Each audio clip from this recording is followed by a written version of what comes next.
Nah, sekarang apa yang dimaksud dengan protokol ya? Jadi protokol itu kalau bicara konsep komunikasi data itu protokol itu adalah aturan dalam berkomunikasi. Jadi misalnya kita berkomunikasi saat ini ya, kita menggunakan protokol apa? Protokol bahasa Indonesia. Ya. Sehingga saya bicara, Anda paham. Ya. Jadi misalnya si Farel bicara ke Tasya. Farel bilang, I love you, Tasya. Gitu kan. Tasya juga bilang, I love you too, Farel. Nah, itu protokol mereka saling berkomunikasi. Sehingga kedua sejoli ini yang berbeda jenis kelamin saling mengetahui bahwa mereka saling mencintai. Kenapa bisa begitu? Karena mereka menggunakan rules of communication yang sama. Bahwa di dalam bahasa Inggris, I love you itu berarti aku sayang kamu. I love you itu berarti aku sayang kamu juga. Itu tuh protokol. Termasuk di dalam protokol TCP/IP yang di-create oleh Fincherf itu dan rekannya Bob Kahn, mereka membuat dua titik itu saling memahami karena menggunakan rules of communication yang sama. Jadi kalau satu titik dia bilang halo, tuh titik yang sebelah juga akan balas halo juga. Sehingga terjadilah komunikasi data. Kalau dalam contoh tadi, ya si Farel dan Tasya akan mengerti bahwa mereka saling mencintai. Ini contoh saja ya. Tapi kalau memang demikian juga enggak apa-apa. Itu. Nah, network protokol itu dictate the message ya. Jadi protokol jaringan yang di-create oleh Fincherf ya dan Bob Kahn itu dia mengatur apa? Message encoding. Ya. Formattingnya, enkapsulasinya, pembungkusannya, size-nya, timing pengiriman, serta delivery option, jalur mana dia mau lewat itu. Jadi kalau Farel akan mengirimkan pesan ke Tasya, halo sayang, seperti itu ya, menggunakan protokol TCP/IP, kata halo sayang itu akan di-encode ya. Tidak tidak tidak halo sayang yang berjalan di internet ya. Tapi di-encode dulu. Caranya men-encode itu jadi kata halo sayang itu H itu disimpan di mana, A disimpan tersendiri, L disimpan tersendiri, O disimpan tersendiri, spasi di encode ya. Kemudian formatnya ada aturan format, misalnya kalau dari layer paling bawah ya, dia keluar huruf-huruf ini baru kemudian di format enkapsulasi. Ada ditaruh format itu dengan taruh header ya. Baru dienkapsulasi itu dorang bungkus seluruh kata H itu dibungkus, kemudian ditaruh header, kemudian diberi tanda, oh ini dari MAC address ini, ya. Kemudian size-nya, ini bicara soal berapa byte yang bisa kita kirimkan, tergantung dari sistem operasi yang digunakan, seperti itu. Baru timing, masalah waktu, apakah akan langsung dikirimkan atau tidak. Kemudian delivery option itu dia akan menggunakan pet yang mana. Seperti itu. Itu yang diatur oleh protokol Fincherf dan Bob Kahn yang kita kenal sebagai protokol TCP/IP. Itu detailnya itu Anda bisa baca di paper yang sudah ditunjukkan tadi. Nah ini misalnya network protocol suites. Describe precise requirement and interaction. Define a common format and set of rule for exchanging message. Kemudian beberapa contoh yang terkenal itu HTTP, TCP, dan IP. Ya, ini ilustrasinya ini.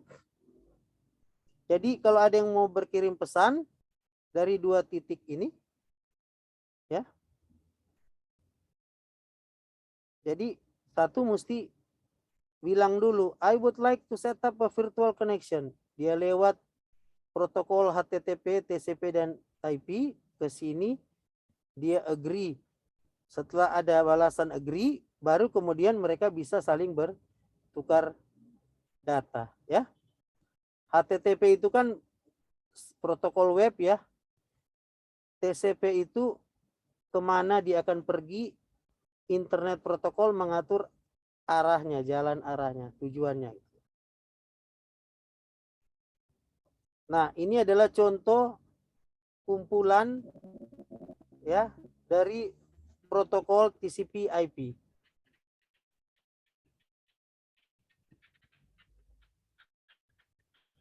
Lengkapnya ada di sini. Jadi ada application layernya. Application layer, kalau contoh protokol yang ada di application layer itu misalnya DNS, domain name system, ya. Jadi ini domain name system, e-learning.unsrat.ac.id gitu, ya. Jadi kita pakai di Indonesia, ya. Kemudian Unsrat itu ada di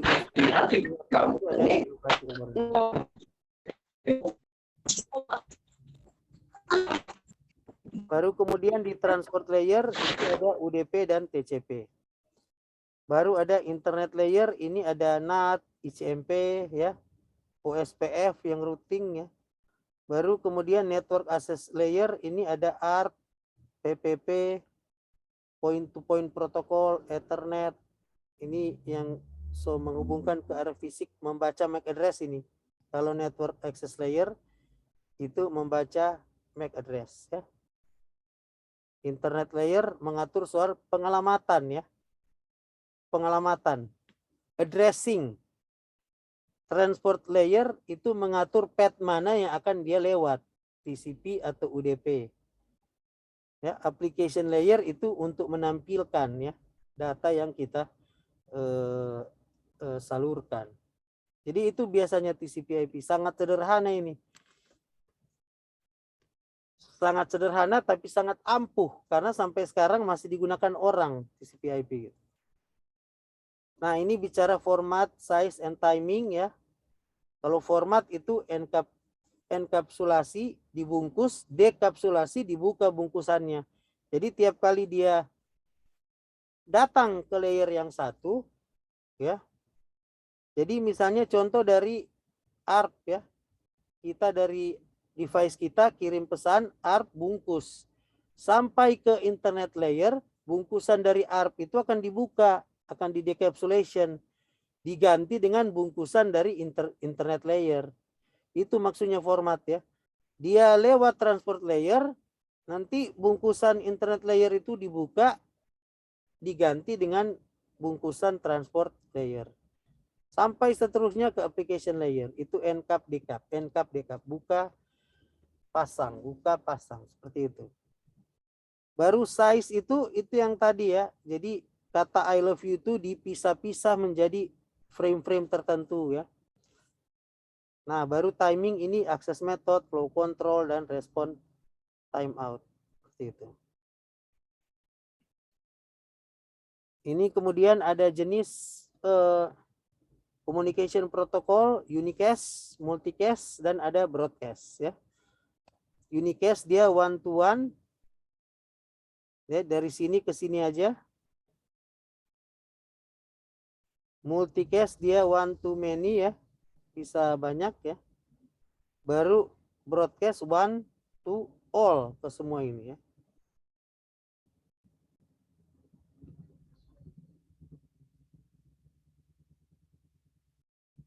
Nah, yang terakhir yang harus kita paham tentu reference model, ya. Jadi reference model kita itu ada 2 sebenarnya, ya. TCP/IP model dan OSI model. Ya. Jadi kalau TCP/IP model itu ada 4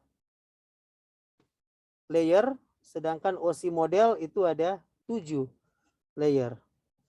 Anda lihat di sini, ya, kalau di TCP/IP model dia mengatur tentang network access, protokol yang ada di situ PPP, frame real, dan Ethernet. Kalau di OSI model itu data link dan physical. Baru ada layer internet, IPv4, IPv6, pengalamatan ya. Network juga kalau di OSI model. Ya, transport layer sama transport layer TCP UDP.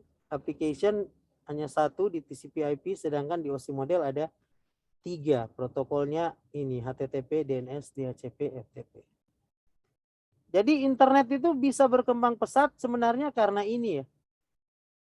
Karena adanya protokol network ya. Kita tahu bersama IPv4 itu sudah habis ya. Sekarang pakai IP versi 6. IP versi 6 ini tidak akan habis sampai selama-lamanya. Semua bisa dapat IP.